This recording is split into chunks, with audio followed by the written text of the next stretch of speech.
Rina, welcome back, and we are already at our third session. Okay, so how are you feeling today? Wonderful. Wonderful. Okay, so do you happen to know what we will be doing today? Is it something to do with balance? Okay, you are correct. Okay, so I already reminded you previously, it's the same protocol for you to not drink, consume tobaccos or alcohol, medications also within the 3 hours. Did you happen to do that? Okay, then do you get like plenty of drinks within the 24 hours? Okay, can. So far, so good. Later, I'll check further lah. Okay, so today we'll be doing balance assessment. You are correct. And the purpose of a balance assessment is to actually understand your current balance abilities. So this actually can help me design a personalized exercise plan that improves your stability, reduces the risk of falls, and enhances functional fitness. So this basically ensures your safety and helps track your progress over time. Okay, so the purpose of balance assessment is not only what I just said, but it is also to identify whether or not you have a balancing problem lah.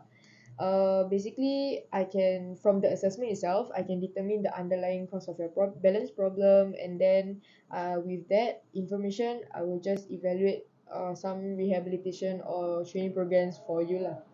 Alright, so the importance of balance. Do you know any why balance is important? Prevent falls, injuries. Correct. Okay, so like you said, it actually prevents injury, especially like your daily activities, your activities of daily living. And then as you grow older, you are more prone to falls.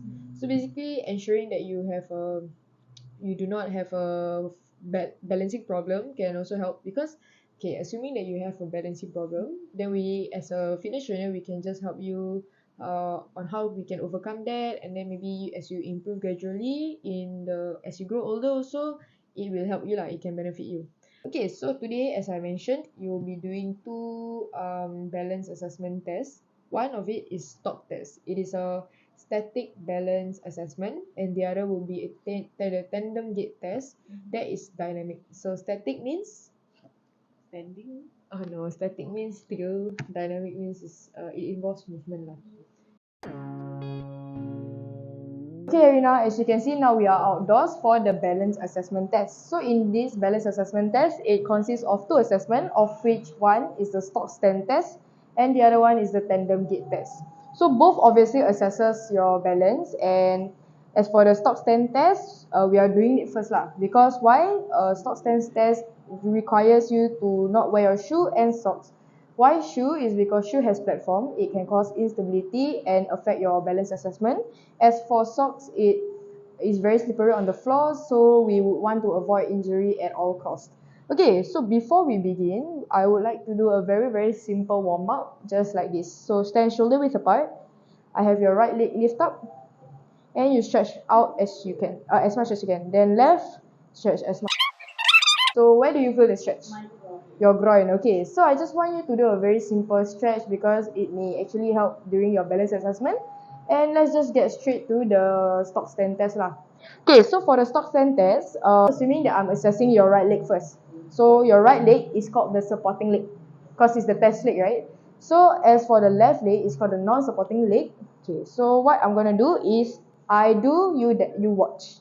Okay, so just like this, have your non-supporting leg, which is your left leg. Remember, your right leg is the test leg for this case first.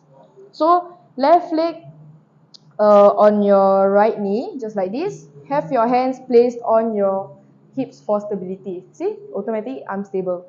And then the test will begin when you lift your leg up of the from the ground. So just like this, and I'll start the stopwatch. Okay. So you must be wondering, like, coach, when do the test end? So the test will actually end when the moment your hands come off your hips, your supporting foot, which is your test leg, swivels or moves in any direction, or your non-supporting foot, which is the one on your knee, it loses contact with the knee, it's end of the test. And then lastly, the heel of the supporting foot touches the floor. So I remember I told you to go up, and then the moment it touches the floor, that's the end of the test.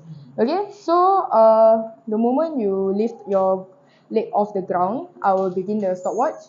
Each leg you have 3 attempts. So 3 one side, 3 the other side, and I will give you 1 minute to practice only. Is that understood so far? Okay, so we can begin now slowly, and 3, 2, start. And stop. Okay, so that is all for your practice. So we're going to move straight to your first 3 attempt for your right leg first. Okay, so your first attempt, get ready in position, try to breathe in, breathe out, it's okay, just be relaxed. Okay, no pressure here. Okay, are you ready? Yes. Okay, leg up first. 3, 2, oh, okay, there's a lot of swaying there, so that's the end of the test lah. So your first right result is 3 minutes 15 seconds. Second attempt, 3, 2, up. There's a lot of swaying also. It's okay.